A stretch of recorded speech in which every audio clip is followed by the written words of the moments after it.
विधान परिषद निवडणुकीच्या तोंडावर महाराष्ट्राच्या राजकारणात आता एका नव्या राजकीय युतीची चर्चा सुरू झाली आहे.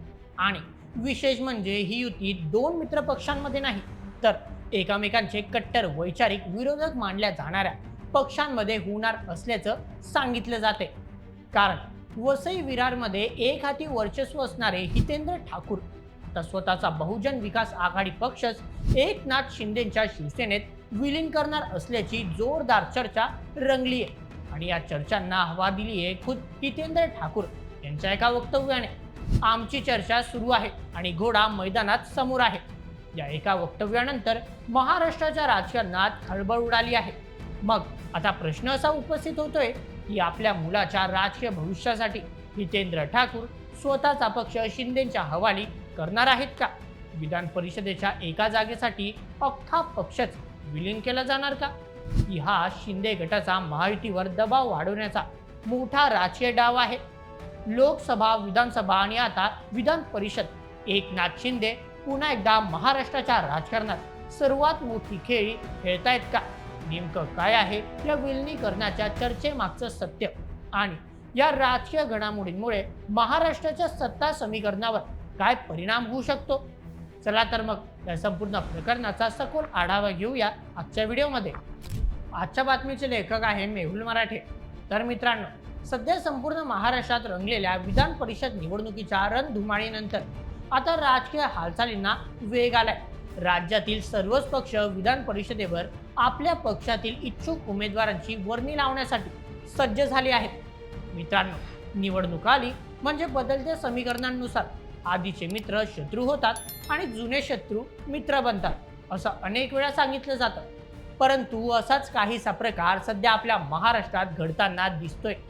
कारण राज्यातील राजकारणात आता एका नवीन समीकरणाने आपलं डोकं वर केलंय.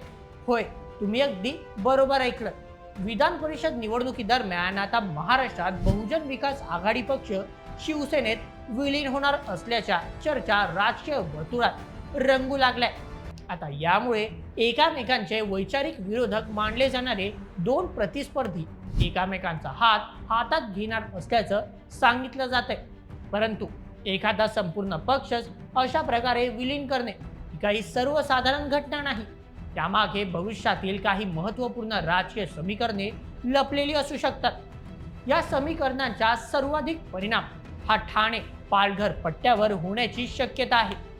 सोबतच यामुळे शिवसेना शिंदे गटाचा विस्तार आणि पक्ष बांधणी अधिकच मजबूत होऊ शकते. उपमुख्यमंत्री एकनाथ शिंदे सध्या पक्षाच्या विस्तारावर लक्ष केंद्रित करत आहेत. राज्यात होणाऱ्या स्थानिक स्वराज्य संस्थांमध्ये ज्या विधान परिषदेतील जागा आहेत त्या माध्यमातून आता पक्ष विस्तार आणि बांधणी भक्कम करण्याचा प्रयत्न शिंदे करत आहेत. कारण विधान परिषदेच्या ठाणे पालघर जागेसाठी एकनाथ शिंदे यांनी एक मोठा ट्विस्ट घडवून आणलाय. सूत्रांकडून मिळालेल्या माहितीनुसार आता शिंदे गटाकडून बहुजन विकास आघाडीला आपल्या पक्षात सामावून घेण्यासाठी प्रयत्न सुरू आहेत. तर चला सर्वप्रथम या बहुजन विकास आघाडी पक्षाबद्दल थोडं जाणून घेऊया. मित्रांनो, बहुजन विकास आघाडी हा हितेंद्र ठाकूर यांनी स्थापन केलेला पक्ष आहे. विरार, वसई, नालासोपारा, पालघर या संपूर्ण पट्ट्यात या पक्षाचे मोठे वर्चस्व मानले जाते. मात्र मागील काही काळात भाजपच्या वाढत्या प्रभावामुळे वसई विरार या आपल्या होम ग्राउंडमध्ये बहुजन विकास आघाडीला मोठे आव्हान निर्माण झाले आहे. कारण गेल्या निवडणुकीत भाजपने वसई विरार, नालासोपारा, पालघर यासारख्या बहुजन विकास आघाडीच्या वर्चस्वाखालील क्षेत्रात जोरदार मुसंडी मारली आहे. म्हणूनच बहुजन विकास आघाडीच्या अस्तित्वासमोर आता मोठे प्रश्न उभे राहिले आहेत. आता अशातच या संपूर्ण परिस्थितीचा विचार करता उपमुख्यमंत्री एकनाथ शिंदे यांनी एक मोठा राजकीय डाव साधलाय. शिंदेने बहुजन विकास आघाडीला स्वतःच्या पक्षासोबत जोडून घेण्यासाठी हालचाली करायला सुरुवात केली आहे. या विलिनीकरण संदर्भात उपमुख्यमंत्री एकनाथ शिंदे यांची बहुजन विकास आघाडीचे प्रमुख हितेंद्र ठाकूर यांच्यासोबत चर्चा सुरू असल्याची माहिती देखील सूत्रांकडून मिळाली आहे. परंतु मित्रांनो, जर बहुजन विकास आघाडीचे शिंदे गटात विलिनीकरण झाले तर यामुळे पक्षातील एका महत्त्वपूर्ण चेहऱ्याला विधान परिषदेवर संधी मिळवण्याचा चान्स गमवावा लागू शकतो. म्हणूनच शिवसेना आणि बहुजन विकास आघाडीचे विलिनीकरण झाल्यास शिंदे गटाचे नेते रवींद्र फाटक यांचा विधान परिषद उमेदवारीवरून पत्ताकट होण्याची शक्यता आहे.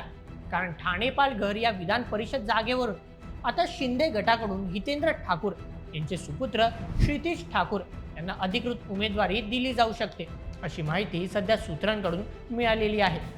मागील 2024च्या विधानसभा निवडणुकीत क्षितिज ठाकूर यांचा भाजप उमेदवारीने पराभव केला होता. परंतु राजकारणात टाकण्यात येणारे प्रत्येक पाऊल हे फक्त फायद्याचा विचार करूनच उचलले जाते. तर चला आता जाणून घेऊयात या विलिनीकरणामुळे शिवसेना शिंदे गट त्याचप्रमाणे बहुजन विकास आघाडीला नेमका कोणता फायदा होऊ शकतो. सध्याच्या राजकीय परिस्थितीचा विचार केला तर शिवसेना बहुजन विकास आघाडी एकत्र येण्यात दोघांचाही फायदा आहे. कारण यामुळे दोघा पक्षांची राजकीय ताकद वाढेल. भविष्यातील निवडणुकीत राजकीय यशाच्या शक्यता देखील वाढतील. परंतु अशा प्रकारे विधान परिषद जागेचे गाजर दाखवून संपूर्ण पक्ष आपल्यात सामावून घेण्याची शिंदेची ही काही पहिलीच वेळ नाही. याआधी देखील त्यांनी अशाच प्रकारे प्रहार पक्षाचे प्रमुख बच्चू कडू यांना विधान परिषदेवर उमेदवारी देत त्यांचा पक्ष देखील शिंदे गटात विलीन करून घेतला. परंतु असे असले तरी देखील प्रहार पक्षाची सामाजिक शाखा आज देखील कायम आहे. मात्र आता या संपूर्ण राजकीय तडजोडीमुळे रवींद्र फाटक यांना आमदारकीपासून वंचित राहावं लागू शकतं. मित्रांनो, रवींद्र फाटक हे उपमुख्यमंत्री एकनाथ शिंदे यांचे अत्यंत निकटवर्ती मानले जातात. 2022 मध्ये ज्यावेळी शिवसेनेत फूट पडली होती, अगदी तेव्हापासूनच रवींद्र फाटक हे एकनाथ शिंदे सोबत आहे. म्हणूनच जर शिंदे गट आणि बहुजन विकास आघाडी एकत्र आल्या तर शिंदेंना आपल्या विश्वासू नेत्याची नाराजी उडवून घ्यावी लागेल. आता उपमुख्यमंत्री एकनाथ शिंदे हे रवींद्र फाटक यांची समजूत कशा प्रकारे काढतील हे पाहणे देखील तितकेच महत्त्वाचे ठरेल. तर मित्रांनो, या संपूर्ण प्रकरणावर तुम्हाला काय वाटतं? आता हे विलिनीकरण पक्षाची ताकद वाढवण्यासाठी आहे की भाजपला ब्लॅकमेल करण्यासाठी? तुमचं मत आम्हाला कमेंटमध्ये नक्की सांगा आणि अशाच व्हिडिओसाठी सबस्क्राईब करा बोल MH आपल्या यूट्यूब चॅनलला. धन्यवाद.